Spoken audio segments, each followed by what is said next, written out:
অর্জুনের দ্বারাবতী গমন ও অর্জুনকে দেখিয়া সুভদ্রার মহাপ্রাপ্তি।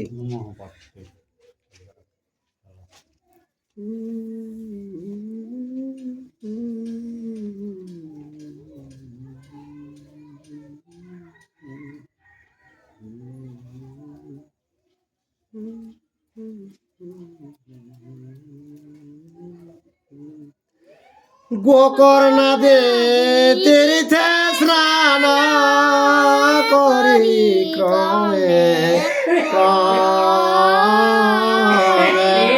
প্রভাস তীর্থেতে জান পৃথিবী পশ্চিমে।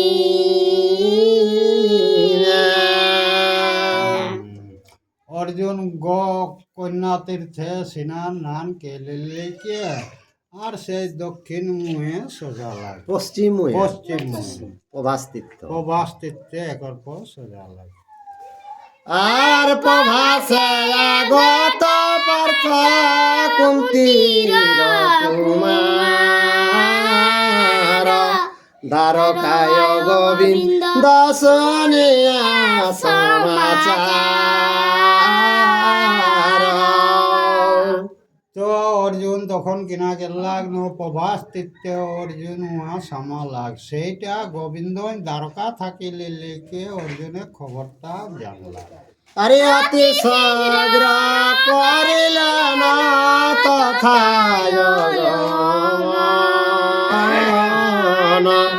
প্রভাসে অর্জুন সহাইল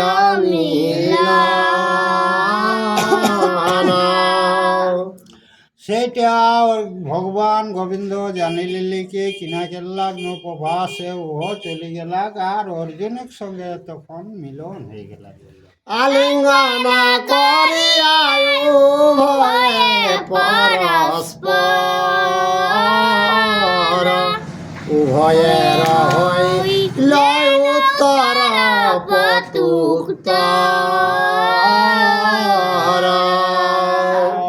अर्जुन और गोविंद भगवान जखन मिलन हला तखन भेट आकार लेवा लेवी हला और से कथा कथा कर प्रति उत्तर और गल्प चले लागल। আরে অর্জুন লইয়া পরে দেবকী নন্দন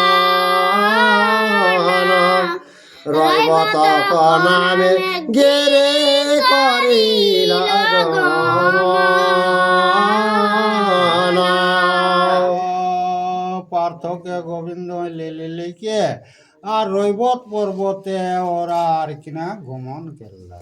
গোবিন্দের আজ্ঞায় তথায় যদুগণ আর রৈবত পর্বতে পূর্বে করেছে গমন।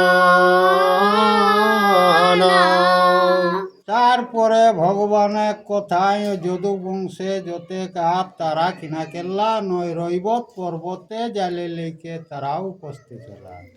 আর অতিশয় মনোরম গিরিবর যত নানা ধাতু বীরা জিত মণি মকরত। তো রৈবত পর্বতটাই কিনা মানি মুক্তা হীরা নানা রকম ধাতু দ্রব্য হয় রাত দেখতে খুব মনোরম জায়গা। আরে নানা জাতে বেখ সর্বা ফল মূলে সবে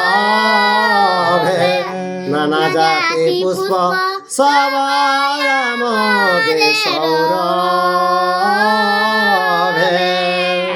তো নানা রকম গাছে ফুল ফল নানা রকম আয়েক আর ফুল জাতীয় বিভিন্ন আয়েক তো সেই ফুলের মহকটায় এসন একটা সুগন্ধ হবে যে মনটাকে হরিলে। নানা জাতি পশু খেলে নানা পক্ষী গান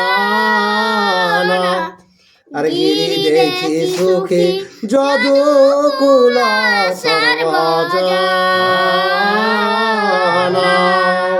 তারপরে বনে পশু পাখি নানা রকম তারা ঘোরাফেরা কেরত সেইটা রৈবত পর্বতটা দেখিলেকে যদু বংশের মনটা খুব আনন্দিত হয়। ধর গেছি ধর। আর কৃষ্ণের বচনেতে দ্বারকাবাসী সব বড় রৈবত পর্বত রৈবতক পর্বতেতে কৈলামোৎসব। তো ভগবানের কথাটা যেগুলা রেলা দ্বারকায় আচ্ছা সেইগুলাও আর কিনা ভগবানের কথায় রৈবত পর্বতে তারাও যায়। কথা ধরলে কৃষ্ণের বচনেতে দ্বারকাবাসী সব আর কৃষ্ণের বচনেতে দ্বারকাবাসী সব রৈবত পর্বতে কৈলাসব।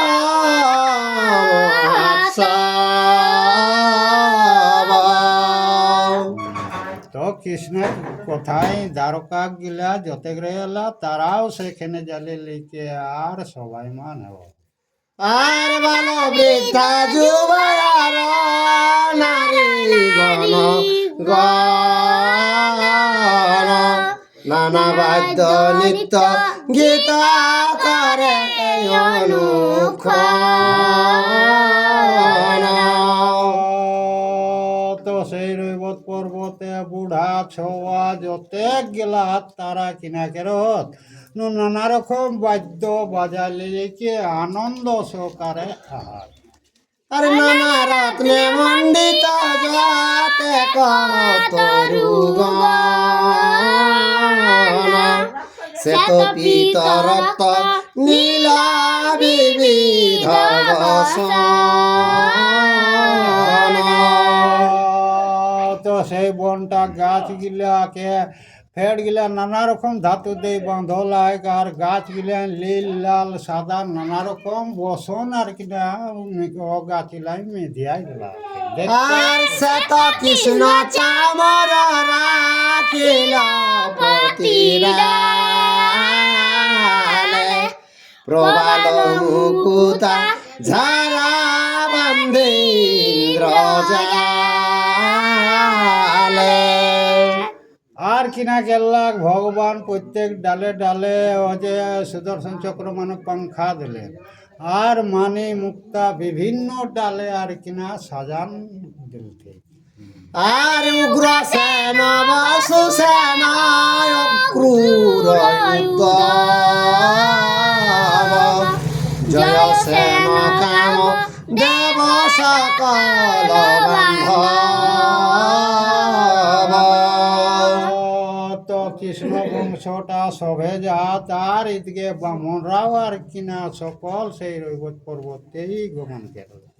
আরে বলা ভদ্র চারু কৃষ্ণ সত্য কিশার গদ উপগদ যে দারুক পদ্মুমন।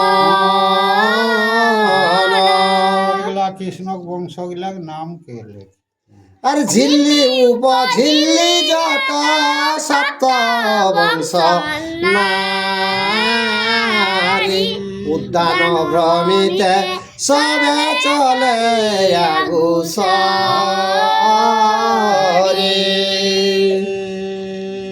ও যে চার বংশ আত্ম তা সপ্তম বংশ তক্ক সবাই আর কিনা জাত নারী সকল।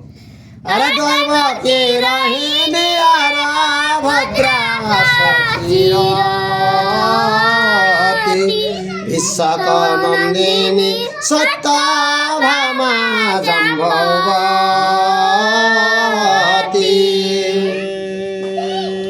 ও যে সত্যভামা রুক্মিণী জাম্ববতী এরকম কেলিলিকে যতে কন্যা যদু বংশে তারা সবাই যায়। আর নগ্ন জিতা কালিন্দী লক্ষণা রত্ন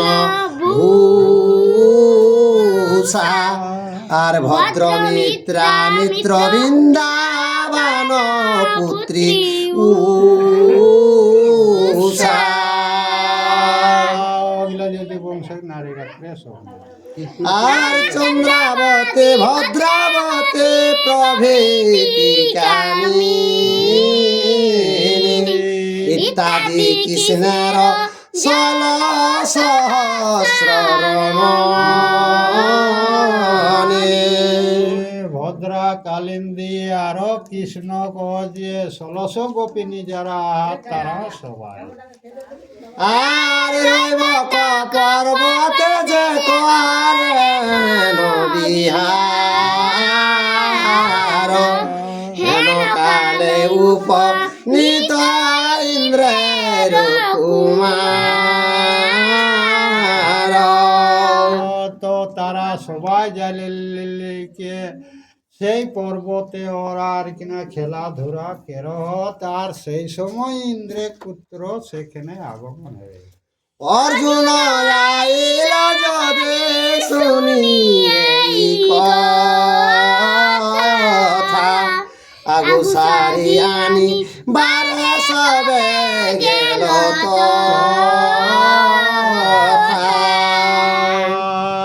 তো যে রৈবত পর্বতে ওরা সৌভাত সেইটা অর্জুন পৌঁছলাক, সেই খবরটা শুনিলে কে তাকে আগ বাড়া করে জন্য সবে গেলাম। আরে কৃষ্ণ ধনঞ্জয় হেন এক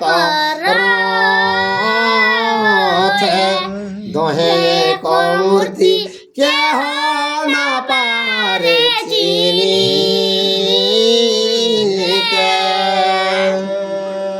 তো কৃষ্ণ আর অর্জুন একেটা রথে একেটা রথে ওরা আগমন করলা, তো ওরাকে দো মূর্তিটা কেউ বাচিক চিনে নি পারে।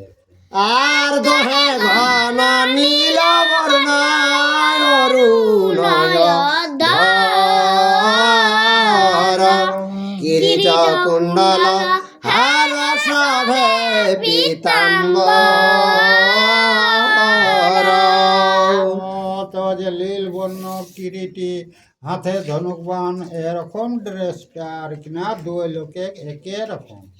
আরে কেহ বলে কৃষ্ণ পার্থ পার্থে বলি হরি দহা মূর্তি দেখি বিস্ময় নরনারী। তো কেউ কৃষ্ণকে পার্থকে ঠিক কেউ এরকম ওরা মানুষের যতগুলা হাত ওরা কে দেখিলে কে আর দ্বিধা লাগি গেলাম, মানে নিখুঁত চিনে নি পারে। আর তবে ধনঞ্জয় বীরনাথ হইতে উলি লইলেন শিব সুদেবের পদধূলি।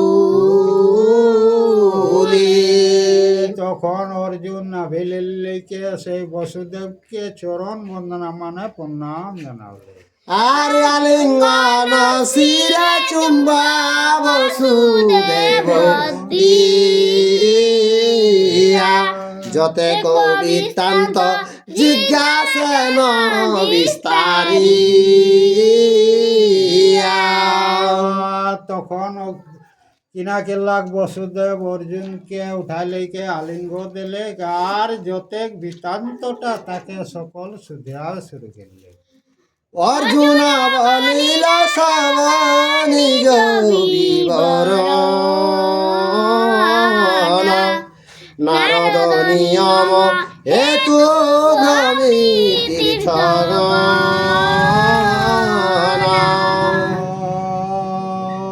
তখন বসুদেবকে অর্জুনকে দেখ যে নারদের বাক্যটা রাখার জন্য কে আমি বনে বনে ভ্রমণ করি।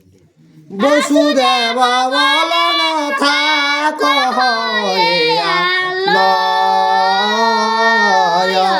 দ্বাদশ বৎসর যত দিনে পূর্ণ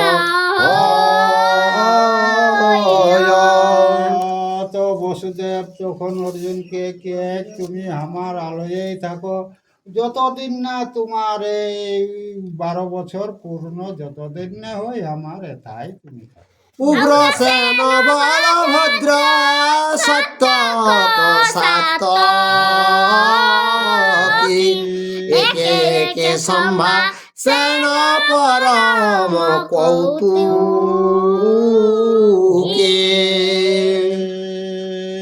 তো যে উগ্রসেন আরো যতে উদ্ধব সাত্যকী আরো যতে গাত তারাকে একে একে অর্জুনী সম্ভাষণ জানালেন। আর লইয়া চলিল সবে রইব তপগিরি সম্ভাষিতে আইল যতে কযদুনারি। তারপরেও বসুদেবের সাথে আরো যতে গা তারা কিনা কেল্লানো রৈবত পর্বতে লেগলে ঠিক তখন ও যদু নারী যতে এলা তারা অর্জুনকে দেখে জন্যে আর অর্ঘ দিয়া কল্যাণ করেন সর্বজন পরময়ানন্দ সবে শুভ জিজ্ঞাসা। অর্জুনকে আগ বাড়া কে লেকে আর খুব আনন্দে তাকে আনে ঠিক আর সেই খবরটা তখন তারা জিজ্ঞাসা করে আর মাতুলানি গণে পার্থ প্রণাম করিয়া আর যথাযোগ্য সম্ভা সকলেন নম্র হইয়া। তো যে মাতুল যতে গরাকর বংশ গিলা রেল ঠিক মামা ঘরে তারাকে সবাই প্রণাম জানালে লেকে আর সেই খবর গিলা জানা হেন কালে সুভদ্রা দেব সুদেব সুতা নবীনা যুগতি সর্বরূপ গুণ যুতা। তো বসুদেবের বেটি একটি রেল এক সুভদ্রা তো তে রূপে গুণে সকলটাই পারদর্শী রেল। আর বিচিত্র কবরি ভার সুচাচর চুলে মেঘেতে বিদ্যুৎ যেন কুরুব ফুলে। তো অর্জুনে যে ঘুঞ্চা চুল হেক আর কিরিটি যে রূপটা হেক সেইটা দেখিলে লেইকে মেঘে জানবে সেই বিজলি ঝলকে সেই রকম তাকর মূর্তিটা দেখি পাবে সুভদ্রা। তার গন্ধে মকরন্দ তো জিকুলে চতুর্দিকে ঝঙ্কা রিয়ায় অনুক্ষণ বুলে। তো তাকর সুগন্ধটা একদিন ভ্রমর মাঝে গুনগুন কেলে কে ভ্রমণ কেরে অত গিলাই সেইটা সুভদ্রায় ওরকম লক্ষণ দেখি পাবে। দুই গণ্ড কুণ্ডল মণ্ডিত শ্রুতি মূলে চন্দ্র জ্যোতি গজ মতে সভে নাসা ভুলে। আর কানে কুণ্ডলাতেই জানবে সেই চন্দ্র দুই ধারে দুইটি খেলত সেই রকম অপর মূর্তিটা আর কিনা দর্শন দিবে। আরে বদন নিন্দিত চন্দন সাতির ফুলে কটাক্ষ চাহনি তেমনি রমন ভুলে। অর্জুনের রূপটা তো কটাক্ষে মুনি গণ মন হরণ কিরেন এরকম আরে কুচ যুগ সম পুগ ঢাকিয়া দুকুল মধ্য দেশ মৃগ ঈশান হে সমতুল। তোর কোমর তুলনা দিলে সেই মৃগ যেসন থাকত সলিড সেই মতন আর কিনা জঘান সরস ঘন নর্তকয়তুলে হেরি মুগ্ধ হই কাম চরণ অঙ্গুলে। তো অর্জুনের রূপটা কে একটি নখে কে কামদেব পর্যন্ত পরাজয় পাবে। আর নিতম্ব কুঞ্জর কুম্ভ জিনিয়া বিপুল জাতি যুথি হার পরে মালতি বকুল। তোগুলা যত ফুলের নাম জাতি জুতি নানা রকম সেই ফুলের মালা গিলা অর্জুনের শরীরে দেখি পাবে। আর তারে দেখি পার্থ জিজ্ঞাসন গোবিন্দে আর কেবাই সুন্দরী সখা সভাকার পরে। তখন অর্জুনে তাকে দেখিলে লিলিকে গোবিন্দ মানে ভগবানকে জিজ্ঞাসা করে যে এই যে একটা আইলো সুন্দরী তো এটা কার সন্তান? আর অবিবাহিতা কন্যা দেখিল অমর মনে শুনিয়া বলিল তবে শ্রী মধুসূদনে। তো অর্জুনকে যে কন্যাটা দেখা গেল যে বিবাহ হয় নাই, তখন সেটা শুনিলে লিলিকে গোবিন্দ মানে ভগবান অর্জুনকে উত্তর দেবে। আরে বসুদেব সুতা হয় আমার ভগিনী আর শরণের সহ দরা সুভদ্রা নামী। তো কে বসুদেবের এই সন্তান বটে, কে আমার বহিন বটে, এটা পরিচয় দিলে। আরে বিবাহ না হয় না হে মিলে যজ্ঞ বর। শুনিয়া লজ্জিত অতে পার্থ ধনুর্ধর।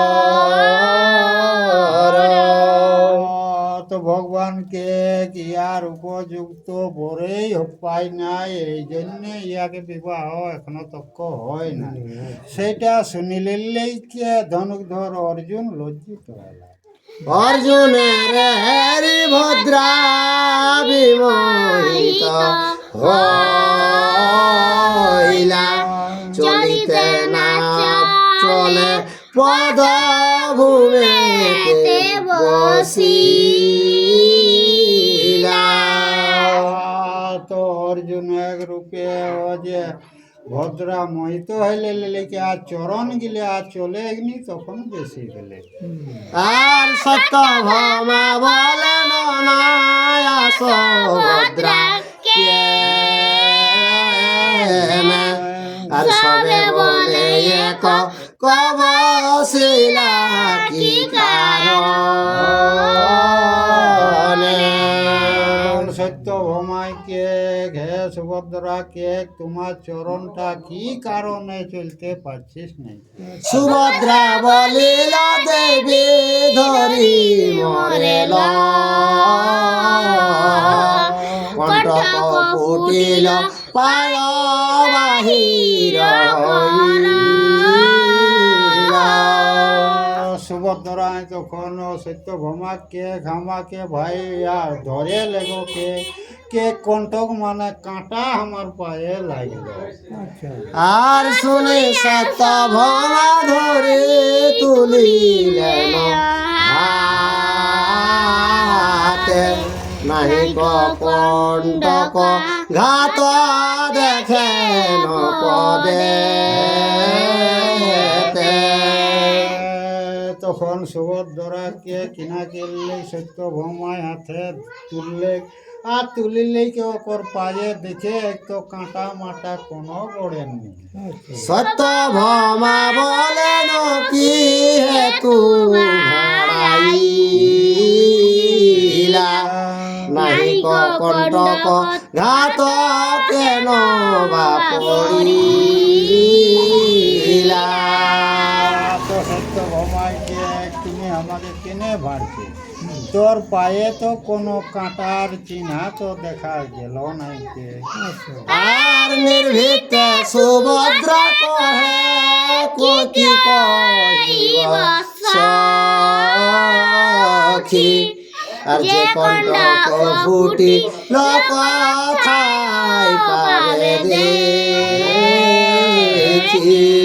তখন সুভদ্রায় সত্যভামাকে কে যে কাঁটা আমার লাগলো সেইটা শুনো কে।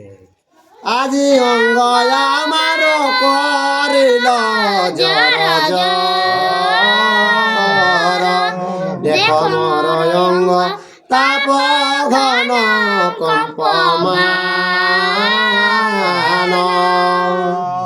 কে সেই কাঁটায় আমার শরীরটা জড় জড় করে দিল, দেখো শরীরটা আমার কাঁদছে কে।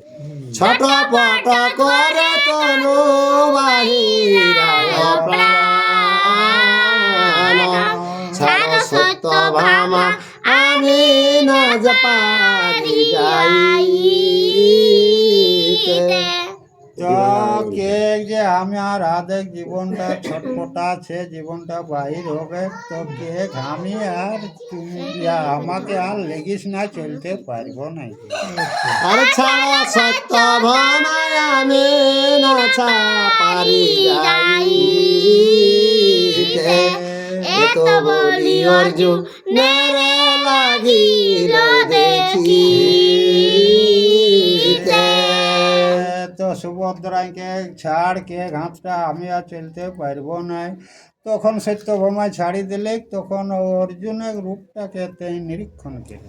সত্য ভামা বলন ভদ্রা খাইলেও কি লাজ, রাখিলি কলঙ্ক নিষ্কলঙ্ক কুলমাজ।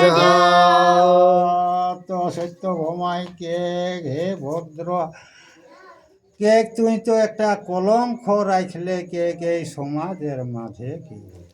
আর পিতা বসুদেব ভাই রাম নারায়ণ, তিন লোক মধ্যে যারে পূজে সর্বজন। তো বসুদেবের যে পুত্র তার তো অর্জুন ভাই বটে, তারাকে সর্বলোকে তাদের এক পূজা পাঠ করে। আর ইহা সভাকার লজ্জা করিতে চাই,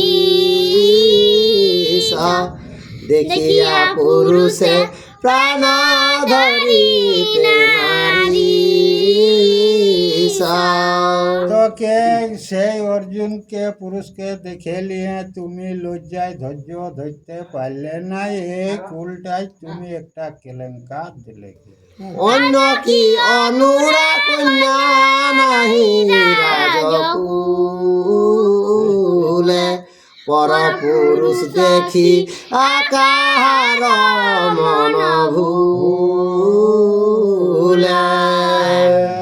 তো অন্য কোনো নয়, তুমি রাজকন্যা ওঠো, তারপর পুরুষকে দেখে তোমার কেনে মনটা ভরল। আর তোমার হইতে নির্লজনা হয় অন্য জনে, ধৈর্য ধর চল ঘরে পাছে কে শুনে। কে হে সুভদ্রা, তুমি ধৈর্য ধর, তুমি ঘর চলো, কে বাছে এই সকল কথাটা কেউ শুনলো নাকি বাছে। সত্য ভামা সখির নিষ্ঠুর বাক্য শুনি, সকরুণে কহে ভদ্রা চক্ষে বহে পানি। আরো যে উহাত রুক্মিণী প্রভৃতি আরো যত জম্ভুবতী কন্যা তারা তো জালেকে সুভদ্রায় সেই করুণ বাণী কান্দি কান্দি আর তারাকে শোনা। ধিক ধিক ব্যর্থ জন্ম নারীর ভূতলে, পরবশে দহে তনু বিরহ জনলে। কে নারী জনমটা দিক দিক পরের বসে এই দেহটাকে খামার জল। আর সত্য ভামা বলে কি দিন সকামি, নারী রূপে দেখি স্মৃতি সংসার ধারি সত্যভামাকে হে সুভদ্রা, তুমি এই নারী জাতিকে কেনে নিন্দা করছো? কে এই সংসারটাকে এই নারী রক্ষা করেছে, তুমি জগৎটা ভালো দেখো। আরে নারী হইতে হইল পূর্বে সৃষ্টির সৃজন, শক্তি রূপে রক্ষা করে সবার জীবন। নারী রূপে নিজে লক্ষ্মীর জন্ম হইল, আর কে শক্তি অনুসারে জগৎটাকে কে পালন করে। আর নারী নাম প্রথমে মঙ্গল কারণ,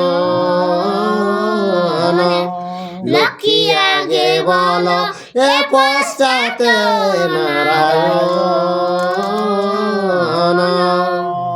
তো নারী শব্দটা মঙ্গল কারণ কে আগে লক্ষ্মী পরে নারায়ণ শব্দ করে। তো যেসন কে রাধা কৃষ্ণ ওদিকে সীতারাম, হ্যাঁ, তো সেই রকম আগে ও যে ওম যেটা লেখ সেইটা হলে যে ও লক্ষ্মী নারায়ণ অজন্যই কে জন্য লক্ষ্মী নারায়ণ আগে ওকে স্মরণ লেখকে নারায়ণকে যদি খোঁজছি তাহলে পাওগে শিখ, আর নাহলে আবগা খোঁজলে ফের পাওগে শিখ। আচ্ছা, আর শঙ্কর ছাড়ে আগে ভবানীর নাম, রাম সীতা নাহি বলে বলে সীতারাম। তো শিবের নামটা আগে নাকি আগে ভবানী মানে দুর্গার নাম, আর রাম নামটা আগে নাকি লিলিকে সীতারামকে। আর গৃহিণী থাকিলে লোকে বলে তারে গৃহ, আর সংসারে দেখ নারী বিনা কেহ নাই। কে নারী লিয়েকে যদি থাকে তো ওটা একটা গৃহস্থ সংসার বনায়। তো কে নারী ছাড়া এই সংসারটা কি করে সৃষ্টি হয়? স্ত্রী হইতে হয় ভদ্রা সবার উৎপত্তি, স্ত্রী বিনা করিতে বংশ কাহার সপতি।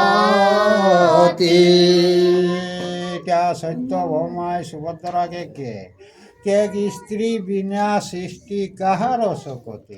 সুভদ্রা বলেন সত্য কহিলা সকল, কিন্তু সে পুরুষ বিনা জীবন বিফল। সুভদ্রায় সত্যভামাকে সেটা তো সকল সত্য কথাই বলি। তো সেই পুরুষকে দেখে কে আমার জীবন আর কোনতে ধৈর্য ধরছে।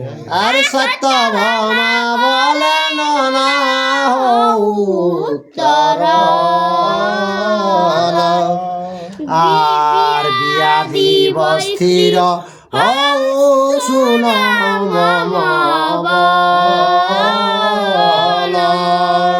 তো সত্যভামাকে হে সুভদ্রার মনটাকে স্থির কর, আর এই সঙ্গে তাহলে তোকে বিবাহই দিব মনটা। উত্তম বংশজ হইবে বলিষ্ঠ পণ্ডিত, পরম সুন্দর হইবে তব মনোনীতা। উত্তম, হ্যাঁ, উত্তম তোর উপযুক্ত বর দিব, তোর মনের মতন যেটা সেইটাই দিব। আর ভদ্রা কহে যত কহ নাহি করি জ্ঞান, এখনি তো জীব প্রাণ তোমা বিদ্যমান। তো সুভদ্রাকে সত্যভামাকে যত বলছিস আমার কানে ওটা লিখে নাই, তোর সামনে এখনই জীবনটা ত্যাগ করব। আরে কৌরব বংশীয় যে পাণ্ডব বলবান, বিনা ধনঞ্জয় আমি নাহি দেখিয়া।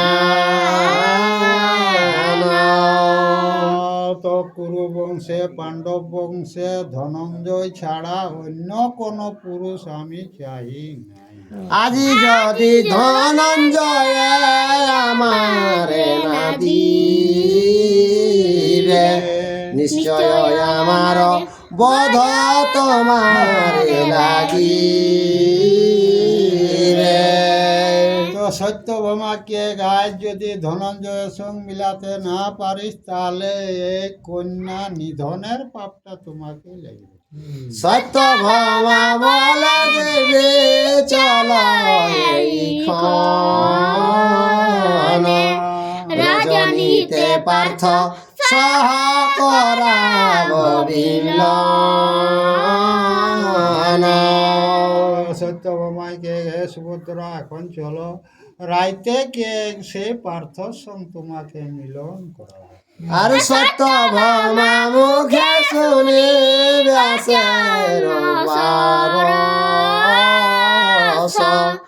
চলিল সুভদ্রা চিত্তে হইয়া হরস। জয় শ্রীকৃষ্ণ। সত্য